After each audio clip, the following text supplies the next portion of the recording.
नमस्कार दोस्तों, आज हम चर्चा करेंगे उपराष्ट्रपति जगदीप धनखड़ की इस्तीफा के बारे में। जगदीप धनखड़ के चौंकाने वाले इस्तीफे के पीछे बढ़ती अटकलों के बीच यह पता चला है कि सरकार के साथ उनका झगड़ा एक दिन का नहीं था, बल्कि पूर्व उपराष्ट्रपति की मांगों को लेकर लंबे समय से चल रहा था। न्यायमूर्ति यशवंत वर्मा पर महाभियोग चलाने के लिए विपक्ष समर्थित प्रस्ताव को स्वीकार करने को लेकर हुआ विवाद आखिरी तिनका साबित हुआ। सूत्रों ने बताया कि न्यायमूर्ति वर्मा के खिलाफ महाभियोग प्रस्ताव के संबंध में धनखड़ एक वरिष्ठ कांग्रेस नेता के संपर्क में थे, जिनके आवास से इस साल की शुरुआत में बड़ी मात्रा में नकदी बरामद हुई थी। इस घटनाक्रम से चिंतित सरकार ने धनखड़ को विपक्ष के प्रस्ताव को स्वतंत्र रूप से स्वीकार करने से रोकने के 3 प्रयास किए। सूत्रों के अनुसार संसदीय कार्य मंत्री किरेन रिजिजू, कानून मंत्री अर्जुन मेघवाल और राज्यसभा के नेता जेपी नड्डा ने उपराष्ट्रपति से प्रतीक्षा करने का आग्रह किया, यह कहते हुए कि संयुक्त महाभियोग प्रस्ताव के लिए आम सहमति बनाने का प्रयास जारी है। सूत्रों के अनुसार असहमति के एक दुर्लभ उदाहरण में केंद्र के हस्तक्षेप और बार बार याद दिलाने के बावजूद धनखड़ ने घोषणा की कि उन्हें उच्च सदन में विपक्षी सांसदों के हस्ताक्षर प्राप्त हो गए हैं। संसद का मानसून सत्र शुरू होने से 4-5 दिन पहले संसदीय कार्य मंत्री किरेन रिजिजू ने उपराष्ट्रपति को न्यायमूर्ति वर्मा के खिलाफ महाभियोग प्रस्ताव लाने के लिए लोकसभा में प्रस्ताव लाने के केंद्र के इरादे से अवगत करा दिया था। लेकिन उपराष्ट्रपति कथित तौर पर नहीं माने और सरकार को कोई आश्वासन नहीं दिया। सूत्रों ने आगे बताया कि उन्होंने स्पष्ट संकेत दिया कि वह सदन में विपक्षी सांसदों की सूची पढ़ेंगे। सरकार और धनखड़ के बीच टकराव एक दिन का मामला नहीं था। सूत्रों के अनुसार तनाव के पीछे कुछ अंतर्निहित कारण थे, जो समय समय पर विभिन्न मुद्दों के कारण सामने आते रहे।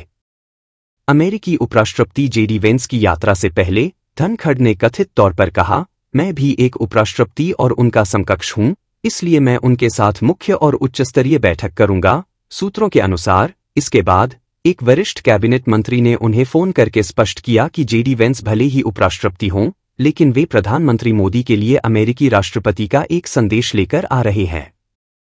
सूत्रों का यह भी दावा है कि धनखड़ मंत्रियों के कार्यालयों में प्रधानमंत्री और राष्ट्रपति के साथ अपनी तस्वीर लगाने का अनुरोध करते थे।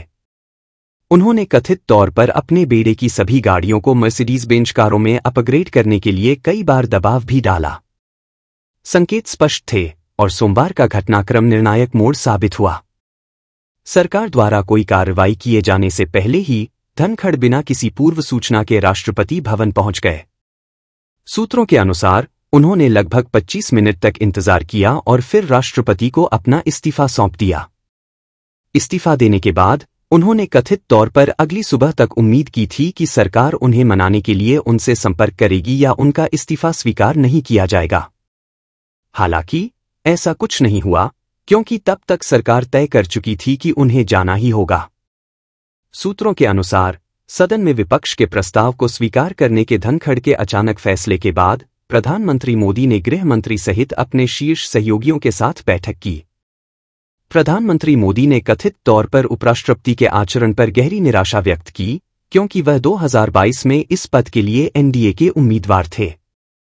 पर्यवेक्षकों का कहना है कि धनखड़ ने शुरुआत में वही किया जो उनसे अपेक्षित था, न्यायपालिका के मूल ढांचे के सिद्धांत पर सवाल उठाया, जनसंख्या नियंत्रण और धर्मांतरण जैसे संवेदनशील मुद्दों पर विचार व्यक्त किए और एक तटस्थ संवैधानिक व्यक्ति की तुलना में एक राजनीतिक सहयोगी के रूप में अधिक कार्य करते दिखाई दिए।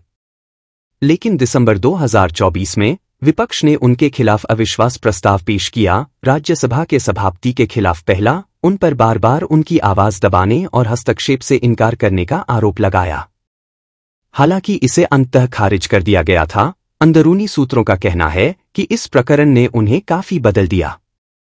तभी से उन्होंने विपक्षी नेताओं, जाति और समुदाय समूहों, बार काउंसिल और यहां तक कि कानूनी हलकों की ओर झुकाव शुरू कर दिया, उनसे निजी तौर पर मुलाकात की और अक्सर उन बैठकों में सरकार की आलोचना की। दोस्तों, आज की वीडियो में बस इतना ही। मेरी वीडियो आप लोगों को कैसी लगी कृपया कमेंट सेक्शन में कमेंट करके बताइए। मेरी वीडियो अगर आप लोगों को अच्छी लगी तो आप सबसे यह गुजारिश है कि कृपया मेरे वीडियो को लाइक, फॉरवर्ड और मेरे चैनल को सब्सक्राइब करके बेल बटन को भी दबा दीजिए ताकि मेरे हर वीडियो का नोटिफिकेशन आप सबको जल्द से जल्द मिले। मिलेंगे और एक वीडियो में। वीडियो पूरा देखने के लिए बहुत बहुत धन्यवाद।